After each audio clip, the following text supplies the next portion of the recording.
आज की वीडियो में हम Dahanu road Nashik railway line और इंदौर मनमाड रेलवे लाइन के बारे में बात करने जा रहे हैं, पर उससे पहले हम कल्याण अहमदनगर रेलवे लाइन पर थोड़ा चर्चा कर लेते हैं। इस पर ऑलरेडी मैंने एक वीडियो बना रखा है। अगर आपको वीडियो देखना है तो ऊपर दिए गए आई बटन को क्लिक कीजिए और पूरी वीडियो देख लीजिए। अगर आपने वीडियो देखा था तो आपको पता होगा कि उस वीडियो में मैंने आप सबसे पूछा था कि अंग्रेज़ों के पास ऐसी कौन सी टेक्नोलॉजी थी जिससे कि वो सिर्फ कुछ वर्षों के अंदर में घाट सेक्शन का डिज़ाइन और घाट सेक्शन में रेलवे लाइन बिछाने का काम पूरा कर लेते थे।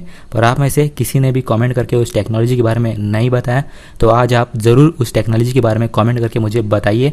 ऐसा नहीं है कि भारतीय रेलवे ने घाट सेक्शन में या फिर पहाड़ी इलाकों में कभी काम ना किया हो। कोंकण रेलवे और Udhampur Srinagar Baramulla rail link project दो अच्छे उदाहरण हैं, पर महू सनावद गेज कन्वर्जन या फिर मालसेज घाट में कल्याण नगर रेल लाइन बिछाने की बात हो तो रेलवे हमेशा इन क्षेत्रों में रेलवे लाइन बिछाने को लेकर हिचकिचाता चला आया है।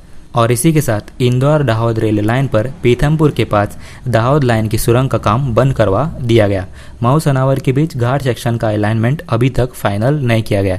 एक्सपर्ट्स का कहना है कि गेज कन्वर्जन में ग्रेडियंट के लेकर अलग अलग सर्वे कराकर खुद जानबूझकर रेल अधिकारी पेंच फंसा रहे हैं। मेरा मानना यहाँ पर यह है कि अगर वेस्टर्न रेलवे से काम नहीं हो रहा है तो किसी और को सौंप देना चाहिए। जैसे Udhampur Srinagar Baramulla rail link project में नॉर्दर्न रेलवे और कोंकण रेलवे साथ मिलकर काम कर रहे हैं वैसे ही। और इसी के साथ कल्याण नगर रेलवे लाइन का आरओआर पॉजिटिव होने के बावजूद प्रोजेक्ट को कई बार टाल दिया गया। देखा जाए तो घाट सेक्शन में अगर काम पूरा करना है तो कोंकण रेलवे की तरह डेडलाइन फिक्स करके डिसिप्लिन के साथ काम करना जरूरी है। आज का काम कल करे ऐसा नहीं होना चाहिए। कोंकण रेलवे समय समय पर अपने छोटे छोटे डेडलाइंस को पूरा करने की वजह से ही 6-7 साल में, सिर्फ 6-7 साल में कोंकण रेलवे का निर्माण पूरा कर पाया। तो फाइनली हम लोग पहुंच चुके हैं वास्को ड गामा।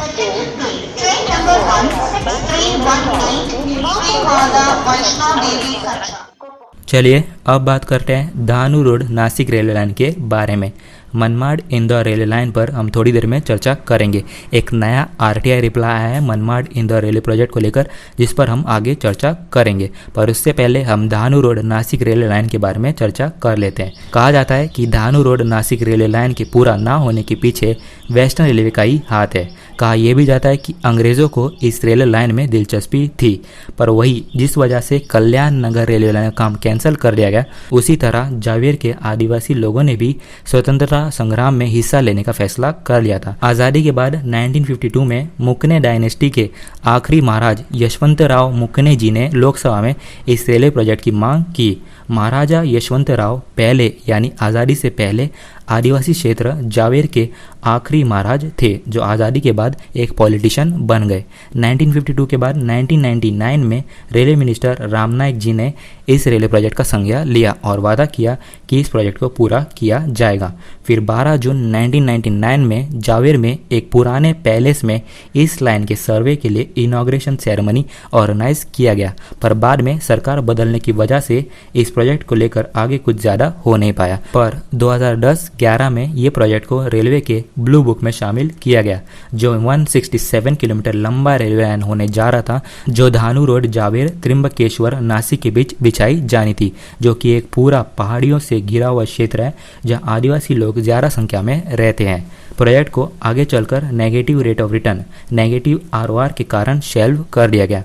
आगे बढ़ने से पहले अगर आपने इस वीडियो को लाइक नहीं किया है तो जल्दी से लाइक कीजिए, शेयर और कमेंट करना ना भूलना, और अगर सब्सक्राइब नहीं किया मेरे चैनल को सब्सक्राइब कीजिए ऐसी वीडियोस देखने के लिए, और बेल आइकन दबाना ना भूलना। आगे चलकर फिर से 2018 में इस रेलवे लाइन के सर्वे के लिए कुछ पैसे सैंक्शन किए गए। इसी के बाद 2019 में थाने डिस्ट्रिक्ट रेल पैसेंजर एसोसिएशन ने प्रधानमंत्री श्री नरेंद्र मोदी जी से अपील की कि Dahanu road Nashik railway line को पुनर्जीवित किया जाए।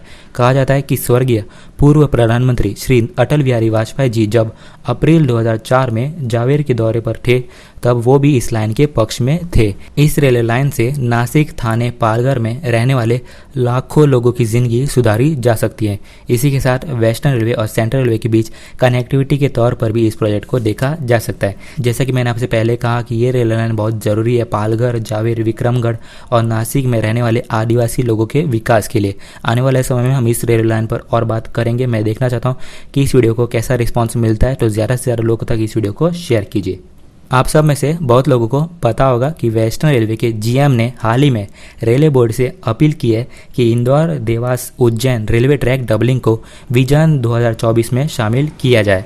विजन 2024 में उन प्रोजेक्ट को शामिल किया गया है जिन्हें 2024 तक पूरा किया जाने का लक्ष्य रखा गया है, जिन्हें सर्वोच्च प्राथमिकता देते हुए 2024 तक पूरा किया जाएगा। जीएम ने रेलवे बोर्ड के चेयरमैन को बताया कि 79 किलोमीटर लंबे इंदौर देवास उज्जैन रेलवे लाइन की ऑक्यूपेंसी लगभग 148% है। इसी तरह ये रेलवे लाइन अति व्यस्त और महत्वपूर्ण रूट है। इंदौर उज्जैन रेलवे लाइन भोपाल उज्जैन नगाड़ा और महू इंदौर रतलाम रेलवे लाइन से जुड़ी है, पर इस रेलवे बजट में इस प्रोजेक्ट को सिर्फ 1000 रुपए दिया गया और तब से इसका काम बंद है। इसी के साथ हाल ही में इंदौर मनमाड़ रेलवे लाइन पर एक लेटेस्ट आरटीआई रिप्लाई सामने आया है। आप में से बहुत लोगों को इस प्रोजेक्ट का महत्व पता होगा। भले ही ये रेलवे लाइन एक पॉलिटिकल स्टंट हो या ना हो, पर इसी की लोकप्रियता ने रेलवे को भी हैरान करके रख दिया है। इस प्रोजेक्ट पर मिनिस्ट्री ऑफ रेलवे के साथ जेएनपीटी, महाराष्ट्र सरकार और मध्य प्रदेश सरकार भी हिस्सेदार है, जिसमें जेएनपीटी का 55% हिस्सा है, 15% हिस्सा महाराष्ट्र सरकार और 15% हिस्सा मध्य प्रदेश सरकार का है।